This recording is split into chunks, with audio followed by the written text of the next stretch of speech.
سخی تھے، سوال کرنے والے کو عطا کرتے تھے۔ تو اب آپ بندہ یہ سوچتا ہے اگر میں مال دوں گا تو مال ختم ہو جائے گا۔ فرمایا نہیں، مال دینا، کم کرنا، زیادہ کرنا یہ بندے کے اختیار میں نہیں ہے۔ کیا فرمایا؟ ان ربک یبسط الرزق لمن یشاء ویقدر، بے شک تیرا رب یبسط الرزق لمن یشاء، کشادہ کرتا ہے رزق جس کے لیے چاہتا ہے، وَيَقْدِرُ، اور تنگ کرتا ہے جس کے لیے چاہتا ہے۔ إِنَّهُ كَانَ بِعِبَادِهِ خَبِيرًا بَصِيرًا، بے شک وہ اپنے بندوں پر خبر رکھنے والا، بصیرا، دیکھنے والا ہے۔ یہ رب کا حکم ہے، یہ رب کی رضا، رب کی چاہت کے مطابق ملتا ہے۔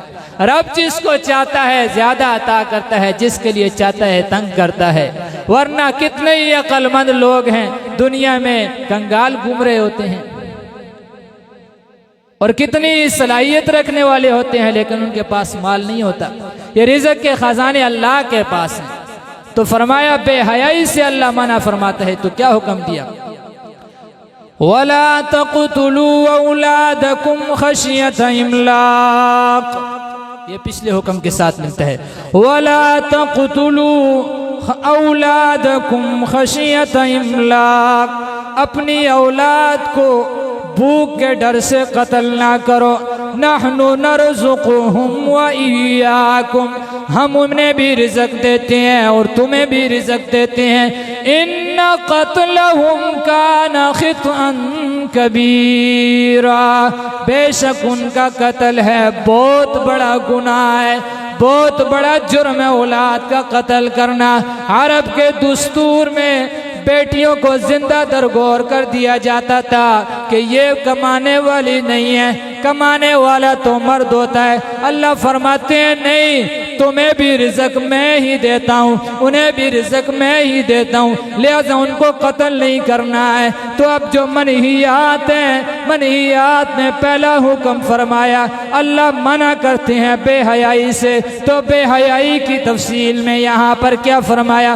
وَلَا تَقْرَبُوا الزِّنَا إِنَّهُ كَانَ فَاحِشًا، زنا کے قریب بھی نہ جاؤ، بے شک ہے وہ بے حیائی، وہ بے حیائی ہے، وَسَاءَ سَبِيلًا، اور بہت ہی برا راستہ ہے۔ بے حیائی کے کاموں میں سب سے برا راستہ زنا کا راستہ ہے، اس کے قریب بھی نہ جاؤ۔ وَلَا تَقْتُلُوا النَّفْسَ الَّتِي حَرَّمَ اللَّهُ إِلَّا بِالْحَقِّ، اور نہ قتل کرو کسی جان کو، کسی نفس کو جس کو اللہ نے حرام کیا ہے، الا بالحق، مگر حق کے ساتھ۔ کیا مطلب ہے؟ کہ کسی جان کو بھی قتل نہ کرو مگر جو حق ہے۔ تین صورتیں ہیں، ایک یہ کہ بندہ اسلام چھوڑ کر مرتد ہو جائے، اس کو قتل کیا جائے گا، یا شادی شدہ زنا کرے تو اس کو رجم سنسار کیا جائے گا، اور تیسری صورت یہ ہے کہ بندہ کسی کو قتل کرتا ہے تو قصاص میں اس کو قتل کیا جائے گا۔ یہ تین صورتیں قتل کی جائز ہے، اس کے علاوہ قتل کسی کا بھی جائز نہیں ہے۔ تو آگے کیا فرمایا؟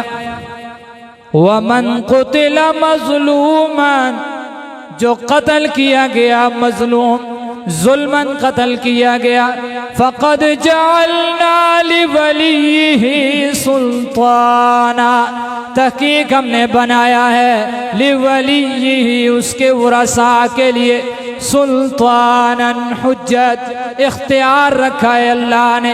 فَلَا يُسْرِفْ فِي الْقَتْلِ، پس اسراف نہ کرے، زیادتی نہ کرے قتل میں، إِنَّهُ كَانَ منصورا، بے شک ہے وہ مدد کیا ہوا، مظلوم کی مدد کی ہوئی ہے۔ اب جب قصاص میں قتل کرنا ہے تو جو قاتل ہے اس کے علاوہ کسی اور کو قتل نہیں کرنا، صرف قاتل ہی کو قتل کرنا ہے۔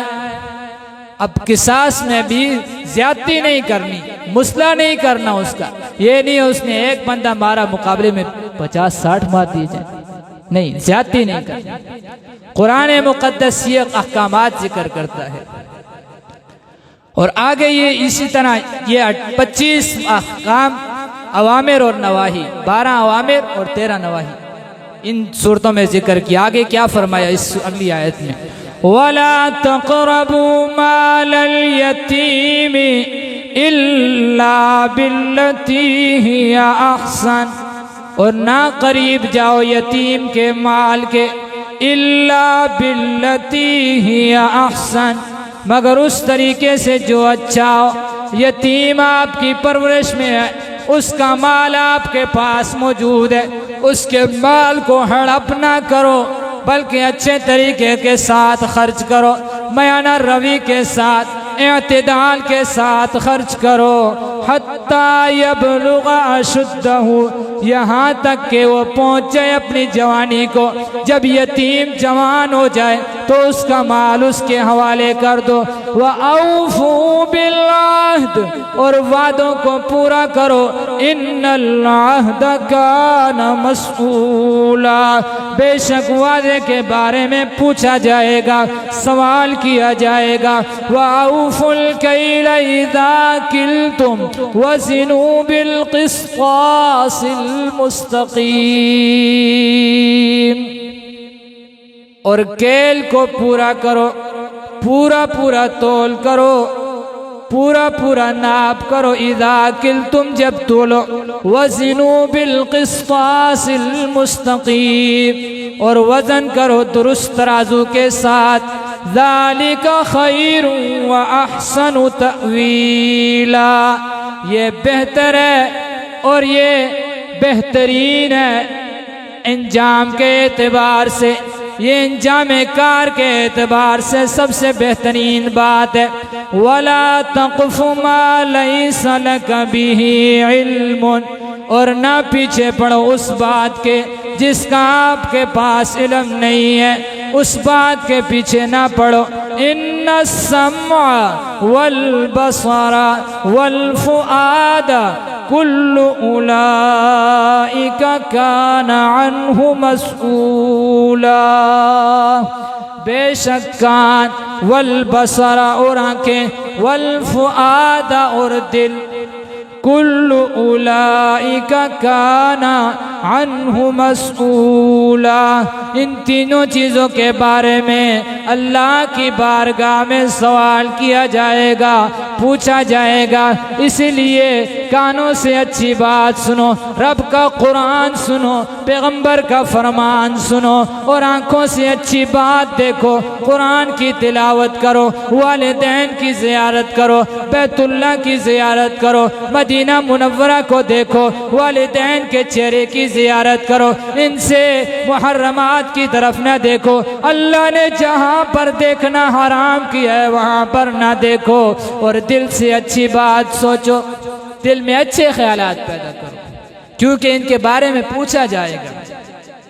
وَلَا تَمْشِ فِي الْأَرْضِ مَرَحًا، اور زمین میں اکڑ کر نہ چلو، زمین میں اکڑ کر نہ چلو، إِنَّكَ لَن تَخْرِقَ الْأَرْضَ، بے شک تو ہرگز نہیں پاڑ سکتا زمین کو، وَلَن تَبْلُغَ الْجِبَالَ طُولًا، اور نہیں پہنچ سکتا، ہرگز نہیں پہنچ سکتا تو پہاڑوں کی اونچائی کو، جتنا بھی سینہ تان کے چلتا رہے تو پہاڑوں کی بلندی کو نہیں چھو سکتا، جتنا بھی زور لے کے چل رہے تو زمین کو نہیں پاڑ سکتا۔